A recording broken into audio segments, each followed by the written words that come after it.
Number 5 فر رقاب یعنی گردنیں چھڑانے میں زکوٰۃ کو صرف کرنا۔ گردنیں چھڑانے سے مراد یہ ہے غلاموں کی آزادی میں زکوٰۃ کا مال صرف کیا جائے۔ نمبر 6 غارمین یعنی وہ لوگ جو اپنے قرضوں کو ادا نہیں کر سکتے۔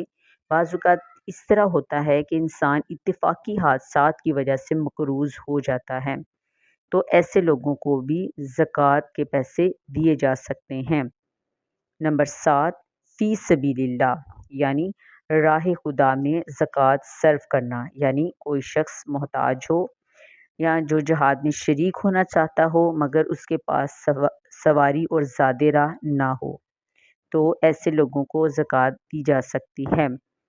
ابن السبیل یعنی مسافر جس کے پاس سفر کے دوران مال نہ رہا ہو وہ زکوٰۃ لے سکتا ہے، اگرچہ اس کے گھر میں مال موجود ہے لیکن دوران سفر وہ حاجت مند ہو گیا ہے، تو اس کو بھی زکوٰۃ دی جا سکتی ہے۔